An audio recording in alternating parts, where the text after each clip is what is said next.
నమస్తే, welcome to Andhraprabha. This is Tejaswi. Jagan పాలనలో Andhra university YCP కార్యాలయంగా మారిపోయిందని, అప్పట్లో వీసీగా వ్యవహరించిన ప్రసాద్ రెడ్డి అడ్డగోలుగా వ్యవహరించారని ఆరోపణలు వినిపిస్తున్నాయి. తాజాగా ఆయన నిర్వాకాల్లో ఒకటి బయటపడింది. వైసీపీ నేత లక్ష్మీపార్వతికి ఆయన ఏకంగా ప్రొఫెసర్షిప్ హోదా కట్టబెట్టారు. పీహెచ్డీ విద్యార్థులకు గైడ్ గా నియమించారు. ఇందుకు గాను లక్ష్మీపార్వతికి కొంత మొత్తం చెల్లింపులు జరిపారు. నిబంధనలకు విరుద్ధంగా అర్హతలు లేకున్నా ఈ నియామకం జరిగింది. దీనిపై విద్యార్థులు ఆందోళన వ్యక్తం చేసినా ప్రసాద్ రెడ్డి పట్టించుకోలేదని సమాచారం.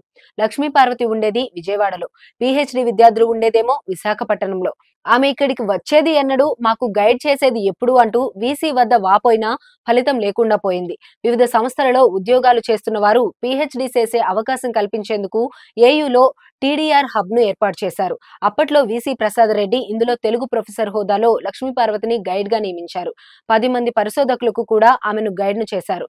విజయవాడలో ఉంటున్న లక్ష్మీపార్వతి విశాఖపట్నం వచ్చేదెప్పుడు, తమను గైడ్ చేసేది ఎన్నడూ అని విద్యార్థులు ఆవేదన వ్యక్తం చేశారు. అయితే అవన్నీ తాము చూసుకుంటామని వీసీ ప్రసాద్ రెడ్డి వారికి చెప్పారు. వైసీపీకి అన్ని రకాలుగా సహకరించిన ఉద్యోగులు, వివిధ సంస్థల్లో పనిచేస్తున్న వారికి పదోన్నతులకు అవసరమైన పీహెచ్డీలు ప్రదానం చేసేందుకే ఈ టీడీఆర్ హబ్ ని ఏర్పాటు చేశారని ఆరోపణలు ఉన్నాయి. పీహెచ్డీ పరిశోధకులకు గైడ్ గా ఉండాలంటే పీజీ విద్యార్థులకు ప్రొఫెసర్ గా కనీసం 5 ఏళ్ల పాటు పాఠాలు చెప్పి ఉండాలి. పీహెచ్డీ అందించే ప్రక్రియలో కనీసం ఒక్కరికైనా సహకరించి ఉండాలి. లక్ష్మీపార్వతికి ఈ అర్హతలు ఏవీ లేకున్నా ఆమెకు పీహెచ్డీ విద్యార్థులకు గైడ్ గా నియమించడం వివాదాస్పదంగా మారింది.